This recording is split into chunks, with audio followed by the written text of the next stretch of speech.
عبدالطواب نے پیچھے ہاتھ باندھ کر سر جھکا لیا۔ ایک دم اس کا خیال اس کے لباس پر آیا۔ عبدالطواب کا سر اٹھا۔ یہ تم نے پہنا کیا ہوا ہے؟ وہ غصیلے پن سے اسے دیکھ رہا تھا۔ حاجہ نے آگے بڑھ کر پشت پر تھپڑ رسید کیا۔ چھوٹا ہے، چھوٹا ہی رہے۔ وہ آگے بڑھی۔ اس نے پلٹ کر اسے دیکھا۔ میں تنساز ہوں، اس لیے لگتا میں بڑا ہوں۔ بکواس نہیں کرو، وہ درشتی سے کہتے اس کا بازو پکڑ کر آگے آئی۔ چلو مل کر آئے کوہ نور سے۔ لبوں پر کھل کر مسکراہٹ آئی۔ چلو۔ حاجہ بھی مسکرا پڑی۔ اسے یاد آیا، 1 منٹ داجی کو فون کر لوں، پریشان ہو رہے ہوں گے۔ ہاں۔ عبدالطواب نے اتفاق کیا۔ صحیح۔ وہ آگے بڑھے۔ شاز بھائی سے بات ہوئی؟ اس نے اس کے خیال پر پوچھا۔ اس نے نفی میں سر ہلایا۔ نہیں، کوئی بات نہیں ہوئی۔ اسے بتایا بھی ہے، سردار کے پاس ثبوت ہے، پر اسے سمجھ نہیں آ رہی۔ ہر وقت اسے خطرے میں کودنا ہے۔ گھر میں بھی شمسا کو رکھا ہوا ہے اور اسے سردار کے خلاف ثبوت دیا ہوا ہے۔ مجھے نہیں سمجھ آتی اس کی۔ اس نے نجیب پہلوان کے گیٹ پر آتے دروازہ کھٹکھٹایا۔ موسم پھر سے ابر آلود ہو رہا تھا۔ شاز نے ڈرائیو کرتے سر اٹھا کر دیکھا۔ اس نے ایکسیلیٹر پر پیر دبایا۔ گاڑی کی رفتار بڑھ گئی۔ سامنے پولیس کی گاڑی نظر آئی۔ پولیس افسر دوسری گاڑی کے ڈرائیور سے تحقیقات کر رہے تھے۔ گاڑی کی آواز پر انہوں نے سامنے دیکھا۔ اس کی رفتار پر پولیس افسر چونکے۔ زمین پر سے کیچڑ اچھل کر ان کی وردی پر گرا۔ اوئے رکو! وہ چلا پڑے۔ وہ گاڑی آگے لے جاتے رکا۔ اس نے گردن پھیر کر دیکھا۔ پولیس افسران سخت غصے سے آگے چلے آئے۔ آپ کو نظر نہیں آتا؟ اور اتنی بارش کے موسم میں اتنی تیز گاڑی کون چلاتا ہے؟ دیکھیے آپ کی اس تیز رفتاری نے ہمارے یونیفارم کا کیا حشر کیا ہے۔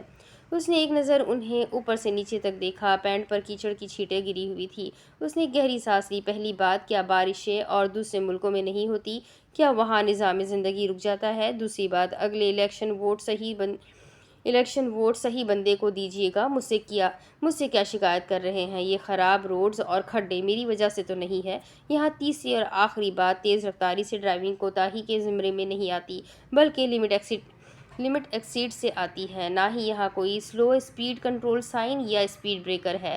جناب، اس نے ترمیم کی۔ ایڈوکیٹ شاز صفدر، پولیس افسر کہنے لگے، مگر وہ گاڑی تیزی سے بڑھا کر آگے لے گیا۔